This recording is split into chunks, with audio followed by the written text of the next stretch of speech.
네, 위성영상 정보 처리 교재 4장 영상 품질 평가 및 통계적 특성 분석에 대한 수업을 진행하겠습니다.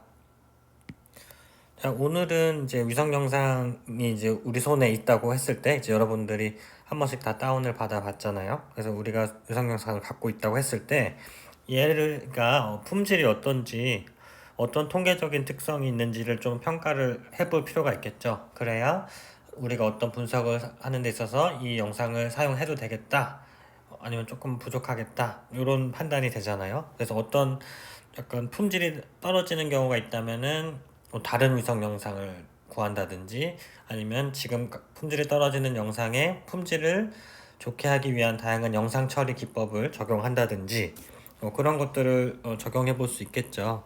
그래서 영상의 어떤 품질이나 통계적인 특성을 평가할 필요가 있어요. 그래서 이 수업 시간에 뭘 배울 거냐면은 일단 히스토그램, 아주 이제 많이 사용되는 이제 히스토그램, 영어로는 히스토그램이라고 표현하는데, 이 히스토그램이 무엇인지, 이걸 가지고 어떻게 각각의 발기값의 빈도수를 조사할 수 있는지, 이런 것들을 배울 거고요.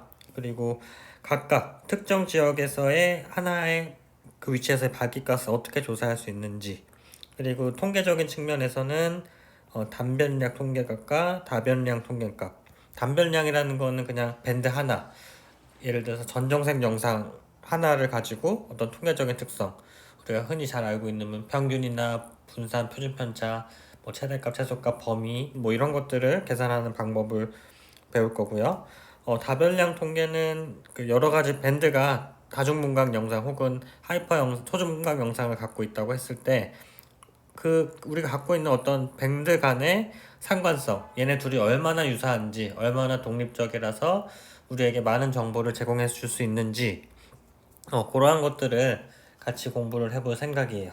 그래서 요 한 네 가지에 대해서 배울 거고, 가장 먼저 히스토그램에 대해서 배울 건데, 그에 앞서서 위성 영상이 있다고 가정했을 때 이 위성 영상의 각각의 화살 위치라든가 통계적인 값들을 어떻게 표현을 하는지, 그러한 수학적인 표기법에 대해서 먼저 살펴보도록 할게요. 자, 수학적인 표기법을 보려면 일단은 위성 영상 하나 비슷하게 그려놓으면 좋겠죠. 네, 위성 영상은 이렇게 뭐 네모나게 직사각형 형태로 돼 있고, 여러 번 했지만 이렇게 들어갈 수 있다고 했죠. 해서 들어가면은 이렇게 하나하나에 더 이상 쪼개지지 않는 최소 단위, 즉 화소가 나올 거고, 이 화소 안에는 어떤 값들이 들어있다고 그랬죠. 여기서 뭐 100, 123, 뭐 이런 식으로 각 위치마다 하나하나의 밝기값이 들어있다고 우리는 알고 있어요. 그래서 첫 번째는 그냥 밴드가 하나 있다고 가정을 해볼게요. 밴드가 하나 있는 전정색 밴드, 전정색 영상이라고 가정을 해볼게요. 그래서 이제 전정색 영상에서 예를 들면 이 위치에 있는 이 화소값을 어떻게 접근하고 싶은지, 얘네 전체 평균이 어떻게 되고 분산이 어떻게 되는지, 이런 것들을 이제 수학적으로 표기를 하고 싶어요. 그러려면은 일단 우선 각각 요 하나하나의 위치에 대해서 접근하는 방법을 좀 알아면 좋겠죠. 이게 뭐 대단하게 어려운 게 아니고, 여러분들 그냥 행렬 많이 기억나죠? 행렬이랑 똑같이 생각을 하면 될 것 같아요. 여기 요 맨 이 위치가 뭐 1,1인 거죠. 1,1 이런 식으로 가로 방향으로 1부터 5까지 해서 총 i개, 대문자 i만큼의 화소가 있다고 가정을 하고, 이 아래 방향 세로 방향으로도 1, 2, 3, 4 해서 최종적으로 j, 대문자 j만큼의 화소가 있다고 가정을 해볼게요.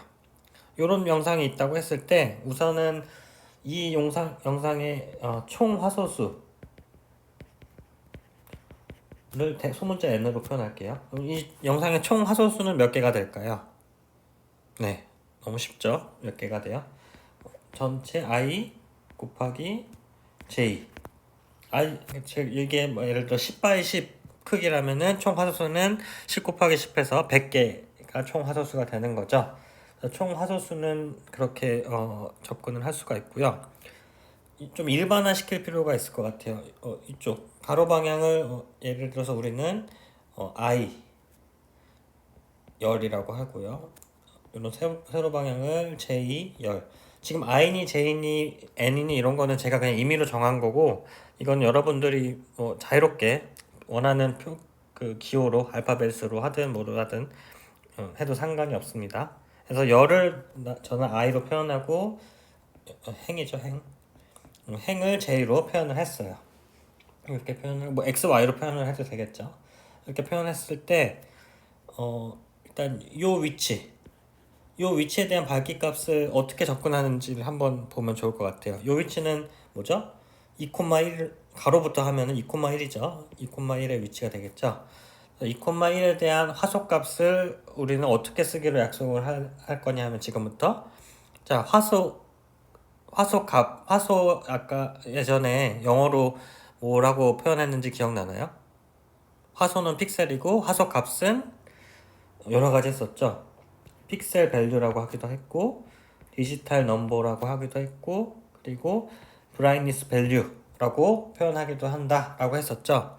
그래서 요렇게 뭐 세 개 중에 어떤 거든 상관없어요. 우리가 PV, TN, BV 어떤 거든 이게 우리는 화소 값을 의미한다고 약속을 하면 돼요.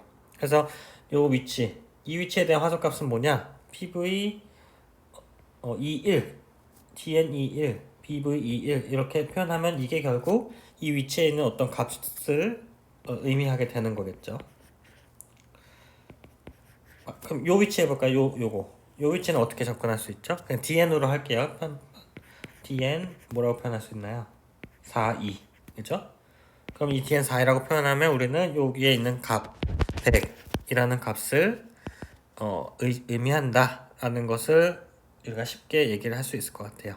그래서 이거를 일반화시키면, 예를 들어서 어떤 일반화된 i, j, j라는 위치에 대한 화소값을 접근하고 싶다. 그럼 이때는 dn i, j 이렇게 표현하면 되겠죠. 그러면 일반해야 되는 이 위치 ij의 위치에 대한 화소값이 요 dn ij로 표현을 할 수가 있는 겁니다. 네, 그렇게 어렵지 않죠? 요건 이제 하나의 밴드가 하나 있는 정정색 영상일 때를 의미하고, 두 번째는 이제 3차원 다중분광 밴드, 다중분광 영상 혹은 뭐 초분광 영상, 굳이 뭐 엄밀 다르게 얘기하자면 이거는 2D, 이거는 3D 뭐 이렇게 얘기할 수 있겠죠. 밴드가 여러 개인 거예요. 지금 우리 한 개만 갖고 있는데, 이렇게 동일 위치에 대해서 이렇게 여러 개의 밴드가 또 있어서 몇 개 있다고 할까요? 이렇게 해서 총 K개의 밴드 수가 K인 그런 영상이 있다고 가정을 할게요. 자, 그러면은 어떻게 되냐? 일단 K는 밴드의 수가 되고요.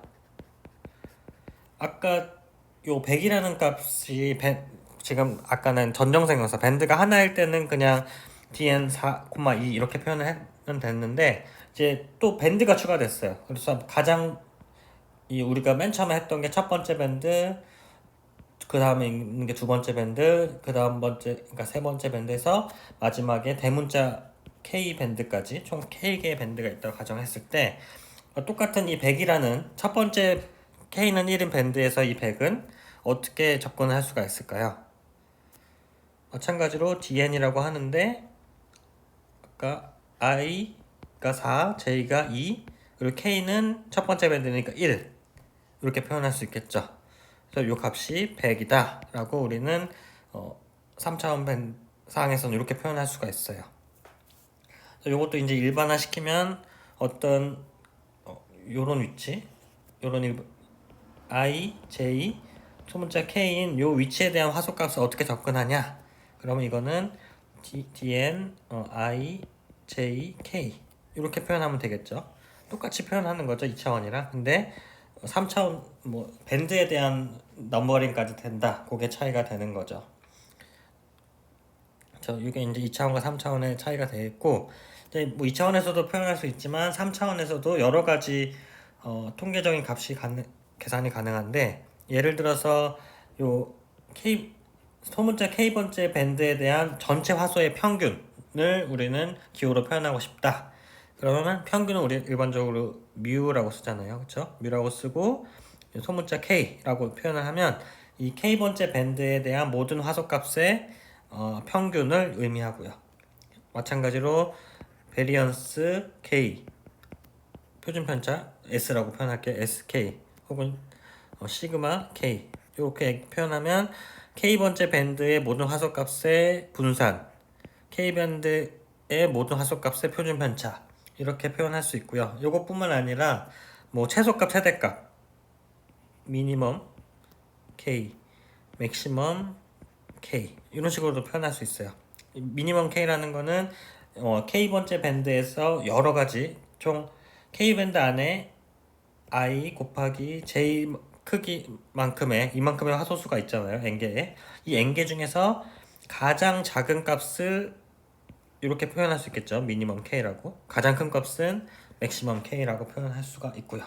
그래서 이런 식으로 다양하게 영상에 대해서 수학적으로 표기를 할 수가 있습니다. 그래서 뭐 이거는 아까 IJK 이렇게 했었고요. 그리고 만약에 이제 아까는 2차 I 곱하기 J 대문자 I 곱하기 J를 이제 K로 했었는데 N으로 표현했었는데 이번에는 밴드의 수까지, 그러니까 한 개의 밴드가 아니라 여러 개의 밴드 I 곱하기 J 크기의 영상의 여러 K 개의 밴드까지 표현한다고 하면 이 N은 I 곱하기 대문자 I 곱하기 J 곱하기 K가 되겠죠. 그런 식으로 전체 개수를 표현할 수가 있고요. 뭐 밝기 값은 2차원은 이렇게, 3차원은 이렇게 표현할 수 있고요. 최소, 최대값, 범위, 뭐 양자와 평균 뭐 이런 것들이 쭉 있습니다. 그래서 뭐 지금은 오늘 혹은 다음 시간에 이 공분상과 뭐 상관관계 이런 것도 배우게 될 거고요. 그래서 이런 식으로 영상에서의 특정 위치에 대한 화소 값이라든지 특정 밴드 혹은 특정 열, 특정 행에 대한 평균, 표준 편차 이런 것들도 너무나 쉽게 우리가 수학적으로 정의해서 표현을 할 수가 있습니다. 네, 앞서서 이제 그 위성 영상을 수학적으로 표기하는 법에 대해서 간단히 살펴봤고, 이번에는 어떤 분포, 화소 값에 대한 분포를 표현할 수 있는 방법들, 우리가 뭐 예전에 다 배웠던 것들이에요. 그래서 간단하게 복습하는 식으로 하고 넘어가도록 하겠습니다. 우선 이런 화소 값들을 가지고 이런 다양한 분포로 표현할 수가 있는데, 크게는 대칭 분포와 비대칭 분포로 나눌 수 있을 것 같아요. 대칭 분포에서 이제 가장 많이 일반적으로 우리가 가정하고 활용이 되는 게 정규 분포, 노멀 디스트리뷰션이죠. 평균을 기준으로 양쪽이 대칭으로 되어 있는 형태가 이제 정규 분포가 돼 있어요. 그래서 화소값을 정규 분포로 가정하고 다양한 통계적인 처리를 하는 영상 처리 기법이 많이 있어서 정규 분포로 가정을 많이 하기도 하고요. 이러한 정규 분포로 표현할 수 없는 여러 가지 중에서 다중 모드 분포, 요거는 이제 이중 모드네요. 이런 그 높은 빈도수를 가지는 값이 이렇게 정규 분포처럼 하나가 아니라 두 개, 세 개 혹은 그 이상인 그러한 분포를 뭐 이중 모드, 삼중 모드, 다중 모드 분포라고 하고요. 균일 분포라는 거는 모든 화소값에서 동일한 화소 개수, 빈도수를 표현하는 균일 분포입니다. 하지만 이런 사실 실제 위성 영상에서는 이런 대칭 분포로 이제 표현되는 영상이 많진 않아요. 이런 것들이 많지 않고 대부분이 이런 비대칭 분포랑 뭐 이런 극값이 최빈값이 하나가 아니라 뭐 이중 모드, 삼중 모드처럼 여러 가지 극값을 보이는 그런 형태가 대부분입니다. 그래도 비대칭 분포도 두 가지만 좀 짚고 넘어가면, 일단은 왼쪽은 음의 방향으로 기울어진 분포고 오른쪽은 양의 방향으로 기울어진 분포예요. 그래서 이러한 분포에서 우리가 일반적으로 쓰이는 통계적인 값, 중앙값과 평균값과 최빈값의 위치가 달라지는 것을 알 수가 있어요. 자, 이 중에서 이제 평균값이라는 게 우리가 제일 일반적으로 많이 쓰이는 단어죠. 평균값이라는 거는 뭐죠? 말 그대로 이 분포들의 평균이죠. 그래서 왼쪽에 음으로 치워진 이런 그래프가 있을 때 이 값들을 다 더해서 전체 개수로 나눠준 평균이 한 요 정도, 요 노란색으로 표현된 여기 위치에 이제 평균값이 나오고 양의 방향으로 기울어진 분포는 요 위치에 평균이 존재하게 됩니다. 다음은 가장 직관적으로 알 수 있는 이제 채빈 값이라는 애인데요. 채빈 값은 말 그대로 빈도수가 가장 높은 값을 말해요. 그래서 이 그래프만 딱 보면은 채빈 값이 어딘지 알겠죠? 가장 높은 빈도수를 갖는 이 위치에 해당되는 여기가 채빈 값이 되겠습니다. 다음은 이제 중앙 값이라는 건 뭐냐? 우리가 갖고 있는 값들, 화석 값들을 그냥 쭉 나열하는 거예요. 작은 순으로든 큰 순으로든 쭉 소팅을 해서 그 가운데 있는 값을 추출을 하는 겁니다. 예를 들어서 우리가 5개의 값이 있다고 했을 때 5개의 값을 쭉 이렇게 밝기 순으로 나열을 해요. 나열해서 세 번째 가운데죠. 첫 번째, 이번에 세 번째, 네 번째, 다섯 번째 중에 이 세 번째에 해당되는 값이 바로 이제 중앙값이 되겠습니다. 그래서 이런 음의 방향으로 기울어진 분포 같은 경우에는 중앙값이 이렇게 채빈값과 평균값 사이에 위치하게 되고, 양의 방향으로 기울어진 것도 마찬가지로 중앙값이 채빈값과 평균값 사이에 위치하게 돼요. 그러면은 이 정규분포를 가지고 생각을 해볼게요. 정규분포에서 중앙값과 평균값과 채빈값의 위치를 한번 여러분들이 생각을 해보실래요? 일단 채빈값 너무 쉽게 알 수 있겠죠? 여기가 제일 높으니까 여기가 채빈값이고, 평균은요? 그렇죠. 평균도 여기죠. 정규분포라는 것 정의 자체가 평균을 기준으로 양쪽이 대칭인 그런 형태잖아요. 그리고 마지막으로 중앙값도 이 위치에 존재하게 돼요. 그래서 결과적으로 채빈값과 중앙값과 평균값이 다 같은 위치에 존재하는 것이 정규분포입니다. 네, 다음은 영상의 품질을 알 수 있는 여러 가지 방법 중에 첫 번째인 히스토그램이 무엇인지 대해서 조금 더 살펴보도록 하겠습니다. 히스토그램 영어로는 히스토그램 이렇게 쓰고요.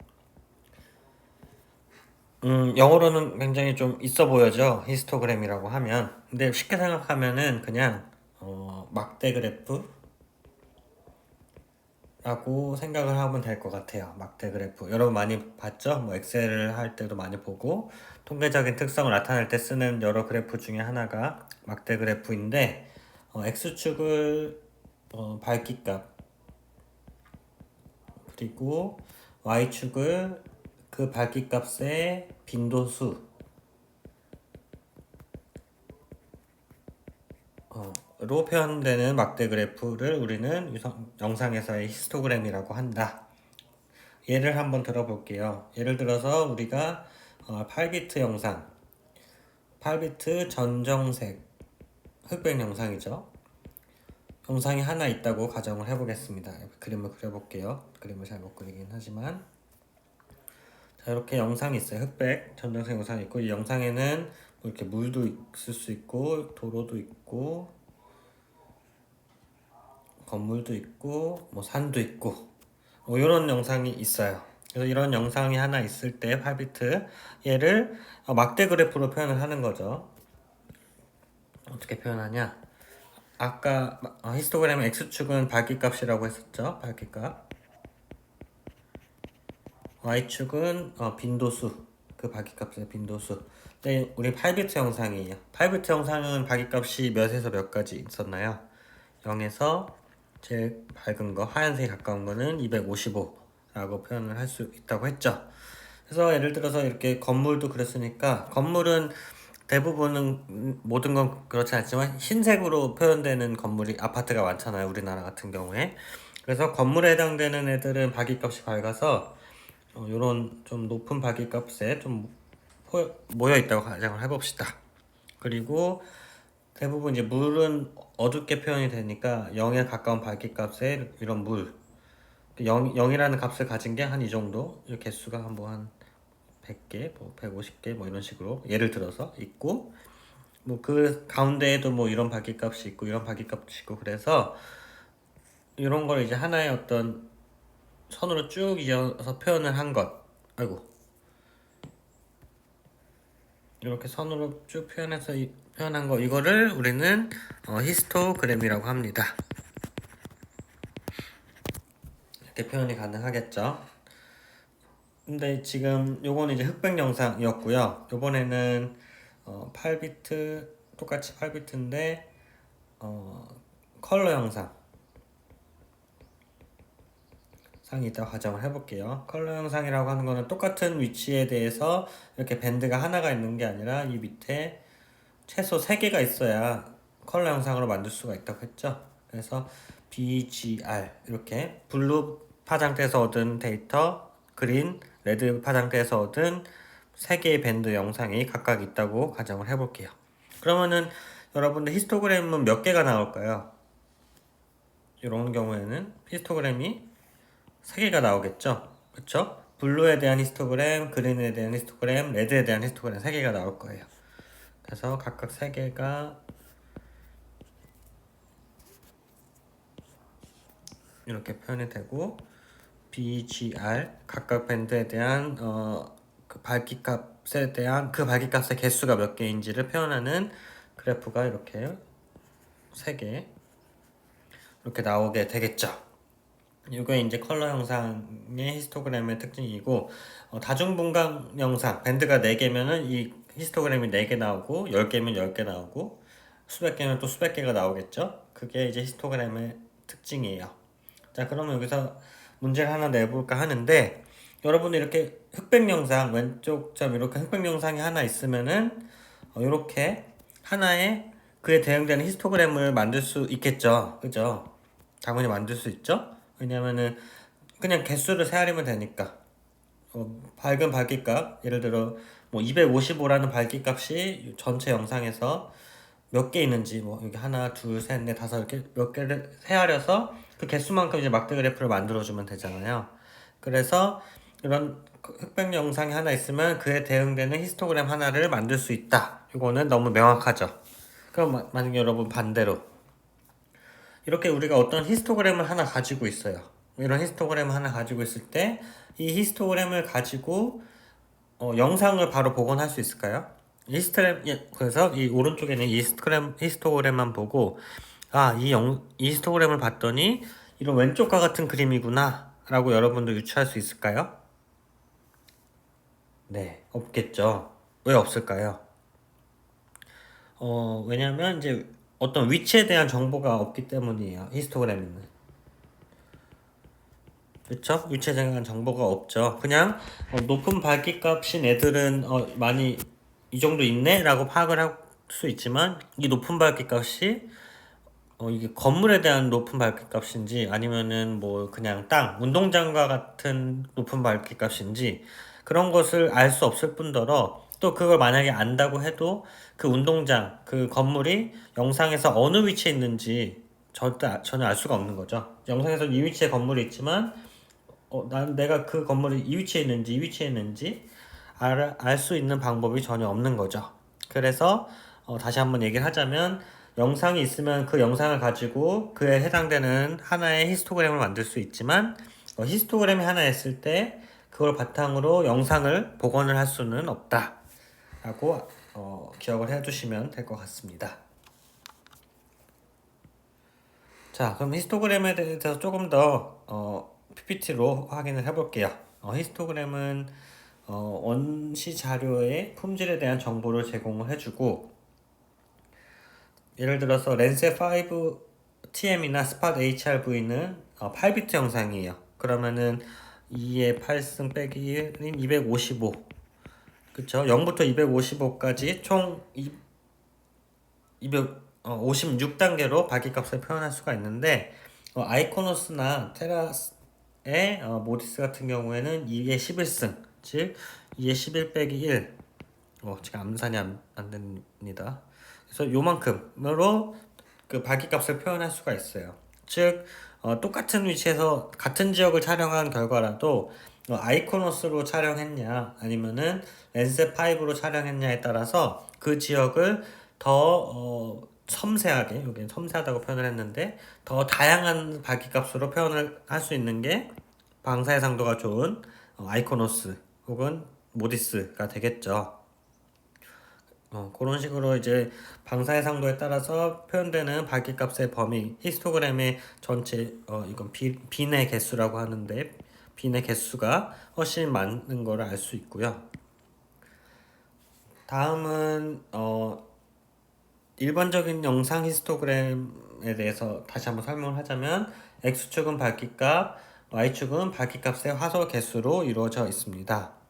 그래서 히스토그램 막대의 높이, 빈도수는 영상에서 그 밝기값을 찾을 확률이라고 생각을 할 수도 있을 것 같아요. 그래서 아까는 Y축은 항상 빈도수라고 표현을 했지만 이게 전체 화소의 개수로 나눠주면은 요거 자체가 어떤 그 화소를 찾을 확률이 되는 거죠. 그래서 예를 들면은 요 그림에서 빨간색이 요만큼 모여 있고 나머지는 다 다른 색이잖아요. 그래서 요 전체 빈도수, 요 빨간색의 빈도수를 전체 화소의 개수로 나눠주면은 전체에서 이 빨간색이 있을 확률을 표현해 줄 수 있게 된다라는 것이고요. 요거는 이제 컬러 영상이니까 아까 얘기한 대로 RGB 각각에 대한 히스토그램 3개를 만들어낼 수 있습니다. 다음은 이제 히스토그램이 잘 분포가 대비가 되어 있느냐에 따라서 영상이 좋은 품질을 갖고 있는지 안 좋은 품질을 갖고 있는지를 알 수 있을 것 같아요. 예를 들어서 여기 세 가지 동일한 그림을 다른 히스토그램 분포로 바퀴값 분포로 표현된 결과 그림인데요. 8비트라고 가정을 하면 다 0부터 255로 표현이 되고 이 맨 왼쪽 영상 같은 경우에는 바퀴값이 좀 255에 가까운 밝은 애들 위주로 분포가 되어 있는 걸 알 수 있죠. 그 얘기는 얘가 이 그림이 좀 전반적으로 밝죠. 이 가운데 있는 애는 바퀴값이 한 100에서 150 요 가운데 부분에 모여 있어서 얘는 좀 중간 회색, 그리고 히스토그램이 왼쪽으로 치우친 이 오른쪽 영상 같은 경우는 어둡게 표현이 되는 것을 알 수가 있죠. 즉, 이 히스토그램의 분포가 어느 부분에 모여 있느냐에 따라서 전체적인 대비가 밝기도 하고 회색이기도 하고 검은색이기도 해요. 근데 문제는 이 세 영상 다 영상 품질이 좋다고 얘기할 수는 없죠. 좀 다 대비가 안 좋죠. 둘 다 셋 다 그림이 무슨 그림인지는 알겠지만 명확하게 선명하게 표현이 안 돼요. 그 이유는 무엇일까요? 네, 그 이유는 이 히스토그램들이 이렇게 대비가 안 좋게 뭉쳐있기 때문이에요. 그래서 나중에 우리 수업 시간 중간부에 배우겠지만 이렇게 대비가 안 좋은 히스토그램을 대비를 의도적으로 넓혀서 전체 우리가 사용할 수 있는 0부터 255까지의 밝기값 범위를 대부분 사용을 해서 영상을 더 좋게 대비 확장을 시켜주는 그런 기술을 배울 거예요. 그러면 이렇게 대비가 안 좋은 영상들이 굉장히 대비가 좋은 영상으로 바뀔 수가 있는 겁니다. 다음은 실제 위성 영상에 대해서 이제 히스토그램을 구분을 한 건데, 보시면은 이거 랜셋4 TM 영상으로 찍은 영상이에요. 보시면은 A, B, C 지역에 대한 히스토그램을 각각 표현을 했어요. 보면은 A가 가장 어두운 거죠. 가장 어두운데 꽤 넓은 지역이 가장 어두운 부분이 있어서 A를 보면은 전체적으로 어두운 범위는 좁지만 걔네들의 빈도수는 굉장히 많은 걸 알 수 있고, B 지역은 이렇게 표현이 되고 C 지역은 이렇게 표현이 되는 것을 알 수가 있어요. 그래서 A에서 C로 갈수록 밝기값이 전반적으로 밝아지는 것을 알 수가 있죠. 그래서 어떤 특정 임계치, 스레스홀드라고 하는데, 임계치를 가지고 임계치를 예를 들어서 한 요 정도, 이 정도 값의 임계치를 줬다 하면은 C와 A, B를 구분을 할 수가 있겠죠. 그런 것들을 이제 앞으로 많이 하게 될 거고요.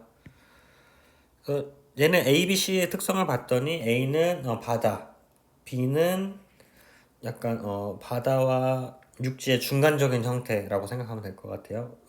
갯벌.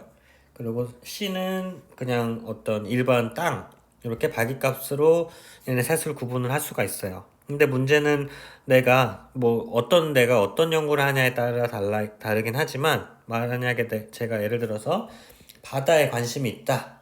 난 바다만 오로지 관심이 있다. 바다를 조금 더 세세하게 눈으로도 보고 시각적으로도 보고 통계적으로도 어떤 분석을 하고 싶다. 그런 경우가 있을 거예요. 그죠?